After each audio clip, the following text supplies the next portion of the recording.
Hello friends, good evening. कैसे हैं आप लोग? तो थोड़ी सी हेल्थ इशू थी, इसलिए मैं आपका क्लास थोड़ा आपका लेट हुआ है। ठीक है, तो आज से मैं आप लोग का स्टार्ट करने वाली हूँ ज्योग्राफी का। ठीक है, तो आपका हिस्ट्री का क्या है कि आपका बुक के जितने भी चैप्टर्स थे एनसीईआरटी के, वो मैंने सभी आपके कंप्लीट करा दिए हैं। ठीक है, अब ये क्या है कि देखिए, आपका 60 मार्क्स का आपका पेपर आता है। ठीक है, उसमें से आपका 40 मार्क्स का आपका कंटेंट रहता है और 20 मार्क्स का आपका रहता है आपका पेडागोजी। ठीक है, तो ये है इसका पैटर्न। और अब क्या है कि देखिए, फैक्चुअल क्वेश्चन बिल्कुल भी नहीं आता है। अब line by line statement wise question सीटी वाले पूछते हैं। ठीक है, तो हम लोग एक एक चीज़ को अगर डिटेल में पढ़ेंगे तो ही पेपर में पास हो पाएंगे, तो ही हमारे 60 में से 55 प्लस मार्क्स आ पाएगा। तो अगर आप चैनल पे फर्स्ट टाइम आए हैं तो आप मेरे चैनल को सब्सक्राइब कर लीजिएगा। ठीक है, और मेरी हिस्ट्री क्लास पूरी कंप्लीट हो चुकी है। अगर आप उसे देखना चाहते हैं तो आप मेरे चैनल पे जाके पूरी 1 से लेकर 10th चैप्टर तक पूरी वीडियो है, जाके आप देख सकते हैं। ठीक है, तो आइए हम लोग स्टार्ट करते हैं। हमारा पहला चैप्टर है सौरमंडल में पृथ्वी। ठीक है, तो हम लोग को देखिए इसमें क्या पढ़ना है। सौरमंडल में क्या क्या चीज़ें होती हैं, सौरमंडल कैसे काम करता है, मतलब कि उसमें पूर्णिमा, अमावस्या, हाँ, और ये सभी, और आपका जो सोलर सिस्टम है उसके बारे में आपको पूरा पढ़ना है।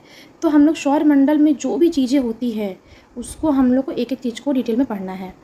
तो मैं जो जो चीज़ें अंडरलाइन करती जाऊंगी, आप उसे नोट डाउन कर लीजिएगा। वो आपका चीज़ बहुत ही इम्पॉर्टेंट है, और अगर आप नोट डाउन करते हैं तो आपको याद रहेंगी, और आपको एग्ज़ाम टाइम में आपको सिर्फ एक कॉपी खोलनी और पूरा रिवीजन कर लेना है। ठीक है, तो ये होता है। अगर मैं आपको पीडीएफ सेंड कर दूँ तो पीडीएफ से क्या क्या होगा, क्या पीडीएफ तो कर लेंगे, लेकिन फिर वो चीज़ आपको खोजनी पड़ेगी। मतलब फ़ोन में थोड़ा दिक्कत होता है, फिर अगर कॉपी में रहता है तो तुरंत कॉपी खोला, एक चीज़ हर चीज़ आपको पास में मिल गया, आपने रिवीजन कर लिया।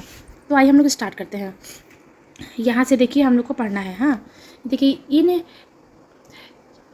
चमकीली वस्तुओं के साथ आप लगभग प्रतिदिन चंद्रमा को भी देखते होंगे। यह अलग अलग समय पर अलग अलग आकार और अलग अलग स्थितियों में दिखाई पड़ता है। ठीक है, आप पूर्ण चंद्र को लगभग 1 महीने में एक बार ही देखते होंगे, और यह पूर्ण चंद्रमा आपके का पूर्णिमा कहलाता है। ठीक है, चंद्रमा, ये पूर्ण चंद्रमा वाली रात जो होती है आपका चंद्रमा कहलाता है। और 15 दिन के बाद आप इस चंद्रमा को देख नहीं सकते हैं, तो उसे क्या कहते हैं हम लोग, अमावस्या कहते हैं। वो उसमें चंद्रमा दिखाई नहीं पड़ता है, तो उससे हम लोग कहते हैं अमावस्या। अब आइए हम लोग आगे बढ़ते हैं। थोड़ा सा मैं जूम कर दे रही हूँ। अब देखिए, यहाँ पे आपको पढ़ना है खगोलीय पिंड। खगोलीय पिंड क्या होता है? सूर्य, चंद्रमा और वे सभी वस्तुएं जो रात के आसमान में चमकती हैं खगोलीय पिंड कहलाती हैं। तो जो मेन चीज़ें हैं मैं आपको वो लिख रही हूँ, इसलिए कि यही पूछ देगा कि खगोलीय पिंड क्या है, और आपका 4 स्टेटमेंट आपका घुमा फिरा कर हाँ देगा। तो अगर आप ये चीज़ पढ़े रहेंगे, कि उसको स्टेटमेंट उसका पढ़े रहेंगे, तो ही आप उसको सही कर पाएंगे। अब यहाँ पे देखिए आपका आता है तारा। ठीक है, तो कुछ कुछ खगोलीय पिंड के जो आकार होते हैं वो बड़े होते हैं, बहुत ही गर्म होते हैं। ये गैसों के से बने होते हैं। इनके पास अपनी ऊष्मा और प्रकाश होती है, और उसे वे बहुत बड़ी मात्रा में उत्सर्जित करते हैं। इन्हें खगोलीय पिंड या तारा कहते हैं। सूर्य भी एक तारा है। अब आइए हम लोग यहाँ पे चलते हैं। देखिए, यहाँ पे है आपका इम्पॉर्टेंट नक्षत्र मंडल। ठीक है, नक्षत्र मंडल क्या होता है कि रात में आसमान की ओर देखते समय आप तारों के विभिन्न समूहों से बनाई गई विविध आकृति को देख सकते हैं। इसका मतलब ये होता है कि अगर आप आकाश में देखेंगे तो आपको मतलब कि 7 तारों का एक समूह दिखाई पड़ेगा साथ में।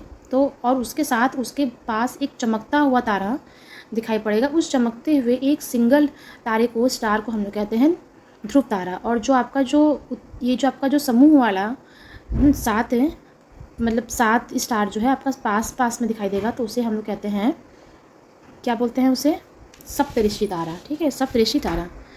तो ये आपका हो गया नक्षत्र मंडल, ये आपका हो गया। ठीक है, तो अब हम लोग स्टार्ट करते हैं नक्षत्र मंडल। ठीक है, यहाँ से देखिए हम लोग पढ़ चुके हैं अर्शा मेजर या बिग बियर, इसी प्रकार का एक नक्षत्र मंडल होता है। कौन कौन सा? अर्शा मेजर और बिग बियर। ठीक है, अब देखिए सप्तऋषि तारा से, सप्तऋषि तारा आप बहुत आसानी से पहचान सकते हैं।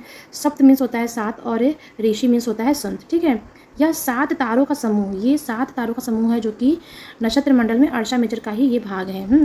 अपने परिवार या पड़ोस में किसी बड़े व्यक्ति से कहिएगा कि वह आपको आसमान में और अधिक तारों, ग्रहों और नक्षत्रों को दिखाए। तो ये आपका हो गया। अब आपको देखिए ध्रुव तारा क्या होता है। देखिए प्राचीन समय में लोग रात्रि में दिशा का निर्धारण तारों की सहायता से करते थे। उत्तरी तारा उत्तर दिशा को बताता है, इसे ध्रुव तारा कहते हैं।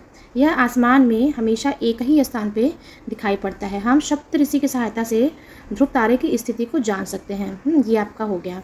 अब देखिए हमारा अब आता है ग्रह। ग्रह क्या होता है, हम लोग थोड़ा सा इसके बारे में पढ़ लेते हैं। देखिए यहाँ पे लिखा है ना कुछ रोचक तथ्य, ठीक है। बृहस्पति, शनि और यूरेनस के चारों ओर छल्ले होते हैं। ये छल्ले विभिन्न पदार्थों के असंख्य छोटे पिंडों से बनी पट्टियाँ होती हैं, ठीक है। ये आपका पूछ सकता है कि किस किस प्लैनेट में छल्ले होते हैं। तो आपका ये देखिए 3 में आपका छल्ले होते हैं। यहाँ पे हम लोग आते हैं। देखिए कुछ खगोलीय पिंड में अपना प्रकाश एवं ऊष्मा नहीं होता है, वे तारों के प्रकाश से ही प्रकाशित होते हैं। ऐसे पिंड ग्रह कहलाते हैं। अब देखिए प्लैनेट की उत्पत्ति कहाँ से हुई है। देखिए ग्रीक भाषा के प्लैनेटाइज शब्द से बना हुआ है। कौन सा शब्द, प्लैनेट। इसका अर्थ होता है परिभ्रमक, अर्थात चारों ओर घूमने वाला होता है, ठीक है। पृथ्वी जिस पर हम रहते हैं एक ग्रह है। यह एक अपना सूर्य का प्रकाश होता है और ऊष्मा सूर्य से प्राप्त करती है। जो पृथ्वी के सबसे नज़दीक तारा है, पृथ्वी के पास जो सबसे नज़दीक तारा है, पृथ्वी को बहुत अधिक दूरी से चंद्रमा से देखने पर चंद्रमा की तरह चमकता हुआ प्रतीत होता है। तो ये लाइन आपका यहाँ से इम्पोर्टेंट है। अब हम लोग पढ़ते हैं आगे। अब हमारा आता है सौरमंडल।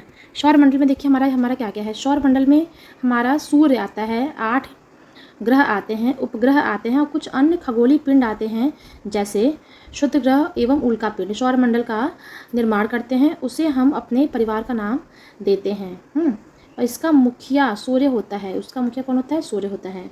यहाँ पे देखिए सोल को पुराने ज़माने में लोग सोल को सूर्य देवता के नाम को भी मतलब सूर्य देवता भी कहते थे। तो ये हो गया आपका। अब देखिए हम लोग कहाँ पे चलते हैं, सूर्य। हम लोग एक अब प्लैनेट्स को देखते हुए पढ़ते हुए चलेंगे। सूर्य क्या होता है। देखिए सूर्य सौरमंडल के केंद्र में स्थित है। यह बहुत बड़ा और अत्यधिक गर्म गैसों से बना हुआ है। ये हो गया। अब आपको यहाँ से पढ़ना है कि हम इसकी अत्यधिक तेज ऊष्मा को महसूस नहीं करते हैं, क्योंकि सबसे नज़दीक का तारा होने के बावजूद यह हमेशा हमसे दूर है और सूर्य पृथ्वी से लगभग 15 किलोमीटर दूर है। तो आपको सूर्य में इतना ही पढ़ना है, इसको आप याद रख सकते हैं। अब हमें पढ़ना है प्लैनेट, ठीक है। हमारे सौरमंडल में 8 ग्रह हैं। कौन कौन से हैं, बुध, शुक्र, पृथ्वी, मंगल, बृहस्पति, शनि, यूरेनस और नेपच्यून। आप इसे शॉर्ट फॉर्म में लर्न करने के लिए आप ऐसे याद कर सकते हैं, my very efficient mothers just served us nut. तो ये आपको एक याद करने का तरीका है। अब देखिए यहाँ पे देखिए सौरमंडल के सभी 8 ग्रह जो हैं एक निश्चित पथ पे सूर्य के चक्कर लगाते हैं, ठीक है। जो सूर्य है वो एक स्थान पे ही है और बाकी जो जितने भी सौरमंडल हैं उसके चक्कर लगाते रहते हैं, ठीक है। वो उसके दीर्घावृत्त में बहुत दूर तक फैले हुए हैं, उसे कक्षा कहते हैं, उसे कक्षा करते हैं, ठीक है। इनका जो यहाँ से देख लेते हैं, हाँ, इनका जो चक्कर काटने का जो दिन है वो 88 दिन है। हाँ, अपने कक्षा में सूर्य के चारों ओर एक चक्कर लगाने में इसको केवल 88 दिन का समय लगता है। शुक्र को पृथ्वी का जुड़वा ग्रह मानते हैं। हाँ, और इसका जो आकार होता है उसकी आकृति लगभग पृथ्वी के समान ही होती है। ये चीज़ आपको इससे पढ़ना है। और देखिए प्लूटो को क्या बोलते हैं, बौना ग्रह। हाँ, ये फैसला कब लिया गया था, अगस्त 2006 में लिया गया था कि प्लूटो भी है बौना ग्रह। अब आइए हम लोग आगे बढ़ते हैं। अब हम लोग पृथ्वी को देख लेते हैं। हाँ, पृथ्वी भी आपका बहुत ही इम्पॉर्टेंट है। देखिए सूर्य से डिस्टेंस के हिसाब से, दूरी के हिसाब से, ठीक है। ये आप इंग्लिश में लिख सकते हैं, डिस्टेंस के हिसाब से पृथ्वी आपका 3rd नंबर पे है। आकार में यह 5वां सबसे बड़ा ग्रह है। शेप्स में अगर लिया जाए तो ये 5th ग्रह में आता है। यह ध्रुवों के पास थोड़ी चपटी है। यही कारण है कि इसका आकार जो है वो भू आप कहा जाता है। भू आप का अर्थ होता है पृथ्वी के समान आकार। जीवन के लिए अनुकूल परिस्थिति संभवतः केवल पृथ्वी पर ही पाई जाती है। पृथ्वी न तो अधिक गर्म होती न अधिक ठंडी होती है। यहाँ पानी एवं वायु उपस्थित है। पृथ्वी पर क्या है, पानी और वायु उपस्थित है जो हमारे जीवन के लिए आवश्यक है। हाँ, वायु में जीवन के लिए आवश्यक गैसें तथा ऑक्सीजन मौजूद है। ये है गैस, अनदर गैस और ऑक्सीजन मौजूद है। यही कारण है कि पृथ्वी सौरमंडल का सबसे अद्भुत ग्रह है। ये आपका। और एक चीज़ और कि पृथ्वी को अगर ऊपर से अंतरिक्ष से देखा जाए तो ये आपको नीले रंग का दिखाई देगा, क्योंकि इसका 2/3 जो सतह है वो पानी से ढका हुआ है। तो इसमें आपका इतना ही आपको पढ़ना है। ये देखिए यहाँ पे लिखा है ना, नील आर्मस्ट्रॉन्ग पहले व्यक्ति थे जिन्होंने 20 जुलाई 1969 को पहले चंद्रमा की सतह पर कदम रखा। तो ये आपका इम्पोर्टेंट है, आप इसको पढ़ लीजिएगा। अब हम लोग चलते हैं चंद्रमा। ये आपका एक चंद्रमा है, इसके बारे में हम लोग देख लेते हैं। देखिए हमारे पृथ्वी के पास केवल एक उपग्रह है। चंद्रमा जो है ये पृथ्वी का उपग्रह है। इसका व्यास पृथ्वी के व्यास का केवल 1/4 है। यह इतना बड़ा इसलिए प्रतीत होता है क्योंकि यह हमारे ग्रह से अन्य खगोलीय पिंड के सबसे नज़दीक है। इसका जो है डिस्टेंस ये 3,84,400 किलोमीटर दूर है। अब आप पृथ्वी से सूर्य के चंद्रमा की तुलना कर सकते हैं। तो ये आपका हो गया।